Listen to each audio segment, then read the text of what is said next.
a grande diferença na prática, vamos pôr na prática, é a repetibilidade. O SF1, ele não garante repetibilidade. Esse é o grande problema lá no campo.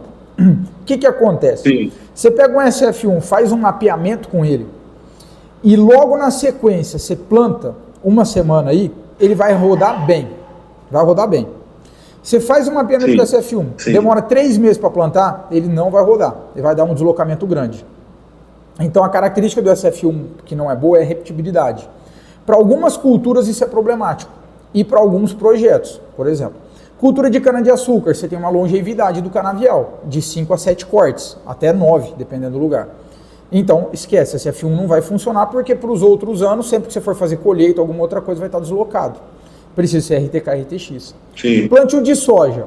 Se a gente estiver falando só do plantio, de espalhar semente no solo, linhas de plantio, o SF1 pode dar certo. Como? Você faz um mapeamento e logo na sequência você planta com ele. Porém, se você quiser fazer o desligamento no rastro do pulverizador, o SF1 já não vai ser bom. Porque você vai jogar a semente, vai deixar o espacinho para o pulverizador passar, e depois, quando o pulverizador vir passar, vai ter deslocado. Porque ele não tem repetibilidade. Então, esse é o grande problema do SF1. Na parte técnica, como que funciona o SF1? Você já mexeu com RTK com GPS pós-processado, né? GNSS pós-processado. Sim. Como que funciona? Você pega um ponto preciso, primeiro de tudo, você vai lá e coleta um ponto preciso. Então você deixa a sua base estacionada durante 6 a 10 horas, coletando um ponto, você leva esse ponto para o IBGE, aquele PPP do IBGE, acha o ponto preciso, volta lá na propriedade, deixa a sua base, vai com o seu rover coletar pontos, volta, joga isso num programa de pós-processamento e corrige todo o rover de acordo com a sua base que está com um ponto preciso. Um pós-processamento funciona assim. Esse é o pós-processamento top. Desculpa, Rafael, eu faria só um adendo do seguinte, eu aprendi na faculdade a fazer que nem você falou, na pós-graduação, né, na PUC. Primeiro eu tinha que rastrear, e um dia rastrear a base, e no segundo dia, depois da base processada, instalar ela com as coordenadas corretas e fazer o rolo, né? Isso. Mas na prática, eu percebi que eu não preciso fazer isso, cara. Não dá uma diferença significativa. Eu posso fazer o serviço no mesmo dia. Eu faço a base, ao mesmo tempo que eu estou coletando os pontos do rover, eu processo a base.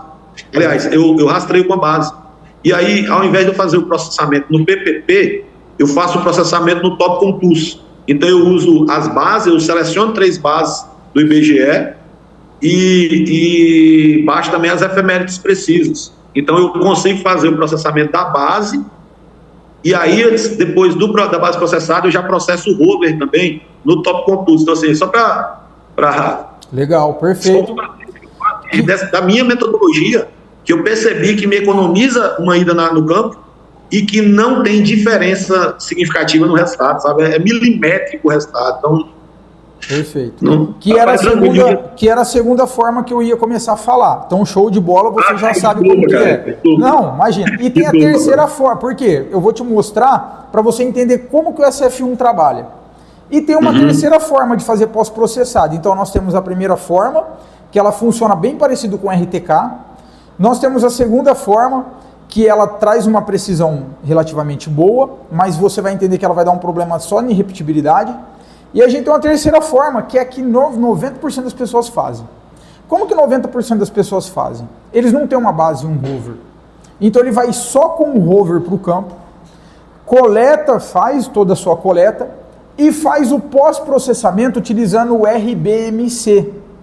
Ao invés de utilizar o PPP, ele utiliza o RBMC do IBGE, que são as bases. Então ele utiliza 3 bases para triangular e ele corrige só o rover. Fica bom também. Se você for ver, fica um levantamento muito bom. Quando você vai falar sobre cadastro ambiental rural, algum projeto ambiental, algum projeto de topografia, inclusive, para fazer medição, para fazer desmembramento de área, para fazer retificação administrativa, que não envolva já o referenciamento, apenas o trâmite de cartório, você pode fazer assim também, sem a base. Você pode só com o rover, ele vai ficar muito bom. Você vai perceber que vai dar diferença de 5 centímetros, o que não muda muito para a matrícula, né? Porém, qual que é o grande problema? Quando você faz utilizando a segunda metodologia, que foi a que você narrou, e a terceira metodologia, quando você não tem o posicionamento do ponto preciso, que é aquele PPP, e você utiliza o RBMC, que são 3 bases para triangular, o que acontece? Cada base, por mais precisa que ela seja, ela tem um certo erro. É pequeno, mas tem, milimétrico. As bases do IBGE, elas têm um certo erro, mas é muito pequeno. Quando você triangula, você amplifica esse erro. Então você pega 3 bases com seus erros ali, que são muito pequenos, que são corrigidos, etc., triangula e gera a sua base. Aí a dúvida que sobra, mas que a gente sabe como que funciona, é assim: quando você faz isso simultaneamente, você está corrigindo os seus pontos de hover com a sua base que ficou ali. Por que você está usando ela como base? Porque teoricamente ela ficou mais tempo coletando um único ponto. Então a acurácia dela é melhor. Lembra? Precisão versus acurácia, a diferença entre os dois. Então a acurácia dela é melhor. O problema é que a gente precisa de um termo que é precisão. Olha só, quando você faz dessa forma que você falou, se você medir a área, ela vai dar exatamente igual se você medir com RTK. Mas muito de pouca diferença. Você não vai nem conseguir achar diferença em área, principalmente área agrícola. O problema é que se você voltar 5 anos depois, você vai sentir que ela deslocou. Não que ela mudou a área. Então a área deu 14 hectares redondo. Se você voltar daqui 5 anos, ela vai continuar dando 14 hectares redondo. O problema é que ela dá um certo deslocamento. Ela muda o eixo XY de todos os pontos linearmente. Por quê? Porque você fez uma correção. Ou seja, se você fez uma correção, todos os XY eles vão estar com uma acurácia boa. Então eles vão estar relativamente um em relação ao outro, muito preciso.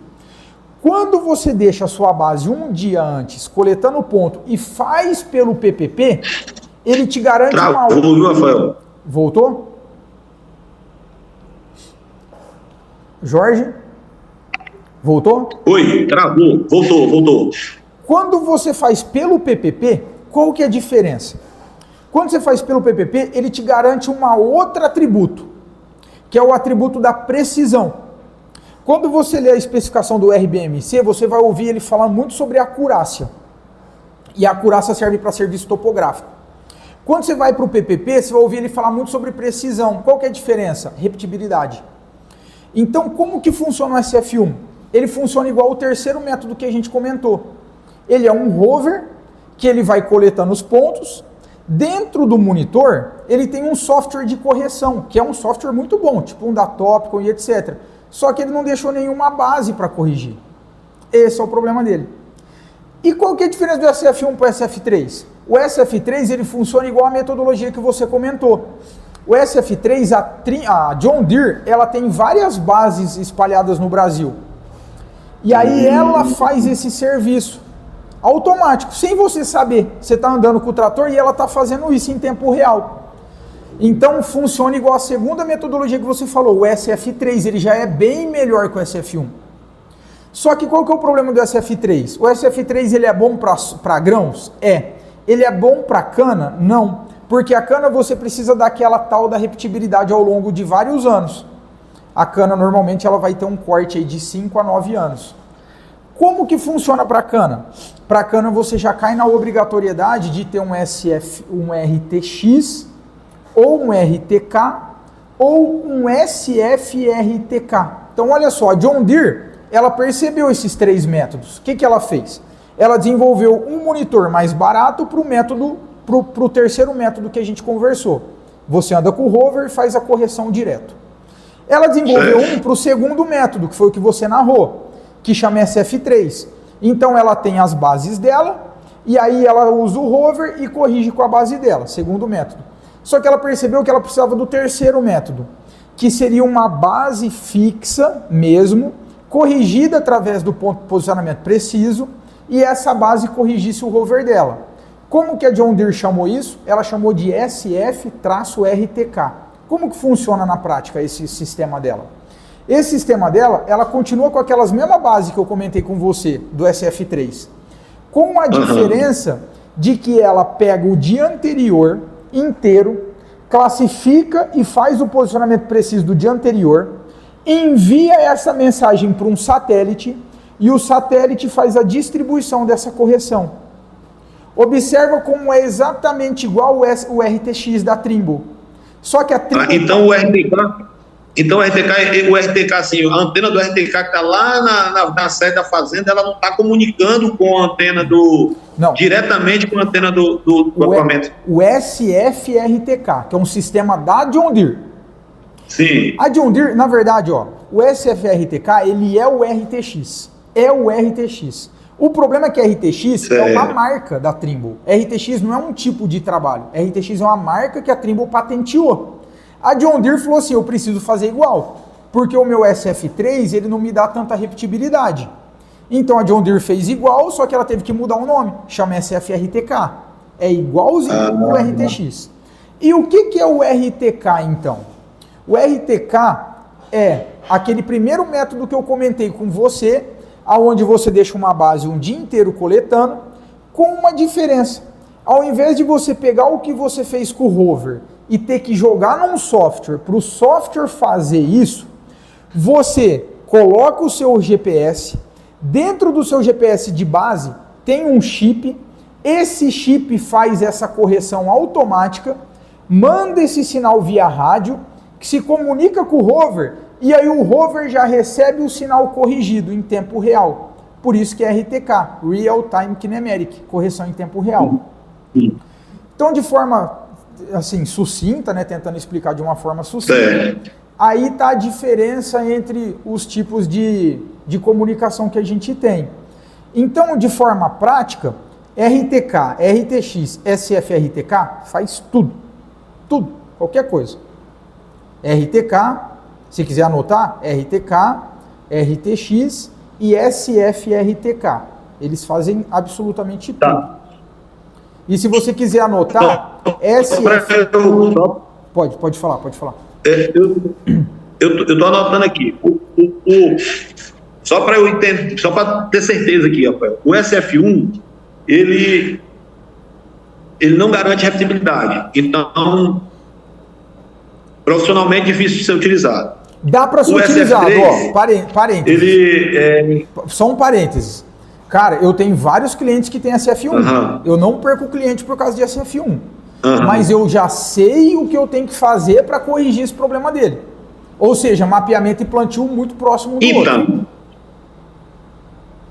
Então, o que acontece? O cliente que eu visitei, eu acho que eu te mandei, não sei se eu te mandei um vídeo, que eu fiz um RTK, com o meu equipamento RTK, eu fiz na verdade, essa proposta que eu te mandei, eu fiz uma cadastral com RTK. O que acontece? O pessoal da fazenda, eles me falaram o seguinte, ó, não vai adiantar, porque aqui a gente só tem SF1, e na hora que você pode fazer o trabalho, você pode colocar, mas na hora que a gente colocar na máquina aqui, não vai dar certo. O seu projeto pode vir, mas não vai dar certo, porque o sinal é SF1. Eu falei, e se eu rastrear, fizer um projeto em um dia e a gente começar a plantar no outro? Cara, não tem como. Então, assim, o gerente da fazenda, o dono da fazenda, o profissional que cuida das máquinas da fazenda, é uma fazenda que planta 5 mil hectares, para você ter uma ideia. Mapeia então, o SF1 deles. Então, mas o negócio é que eles bateram lá que não vai dar certo. Se mapear com o SF1 deles, vai. Eu planto... Eu mapear com o SF1 e fazer projeto e plantar no outro dia. Eu planto propriedade assim. Não precisa ser no outro dia, né? Mas dentro da mesma semana. Sim. Imagina o seguinte, deslocou 7 centímetros. Duvido que o operador vai ver. Duvido, 7 centímetros, cara. O pneu do trator é desse tamanho, moço. É assim, ó. Você entendeu? Lá eles claro, aí, ó, se começa a passar tempo, 20 centímetros, 30 centímetros, dá pra perceber, mas ainda assim, você entendeu como que dá pra fazer? Dá pra fazer, cara. Sim. Então, assim, lá o talhão é um talhão que eles demoram na faixa de 5 dias para plantar. Dá para fazer, pode fazer. Então eu vou lá, eu vou fazer com o trator. O que acontece, Rafael? Eles estão colhendo. Se o equipamento da colheitadeira, que assim, eles vão passar colhendo o sorgo, né? Então o que acontece? Eu posso utilizar o arquivo da colheitadeira para eu poder fazer, ou eu faço com o mesmo trator que vai ser na plantadeira? Vamos pensar. Quando ele está colhendo, qual que é o objetivo dele? Colher. Quando ele está mapeando, qual que é o objetivo? Mapear. A atenção que você coloca para a colheita, ela, teoricamente sim, você pode utilizar o mapa da colheita para fazer projeto. Na prática, depende muito de você acompanhar e ver como está sendo feita essa colheita. Porque se de repente o cara pegou um triângulo que alagou, algum ponto que ele não chegou, ou que não conseguiu chegar por algum motivo, ou enfim, você vai ficar cego. E só vai descobrir a hora que o trator chegar e não conseguir andar para frente ali. E aí você tem um problema, porque para corrigir projeto no meio do projeto é praticamente impossível. E dependendo do erro, gera um prejuízo bem considerável. Então, como que a minha empresa faz de prestação de serviço? É mapeamento. A gente pega o trator para fazer mapeamento. Ou a gente pega o trator do preparo, faz um mapa cadastral. Eu tenho equipe de campo, que é o Edson, e o Edson anda com RTX nas costas. A gente manda o mapa para ele e ele vai com o RTX dar uma conferida. Porém, nessa conferida, o que o Edson já faz? O que a gente já combinou com ele? Ele pega a moto e já circula. Porque se já deu alguma diferença, a gente já tem um mapa. Então, na prática, a gente acaba utilizando mesmo o mapa do RTX que ele foi lá fazer. Mas dá para ser feito, tá? Não é que não dá. É só importante... Igual você filmar, não dá? Dá. Só tem que saber, conhecer as limitações. Porque conhecendo as limitações, você consegue saber como modificar isso. E aí você consegue fazer um projeto justo e perfeito.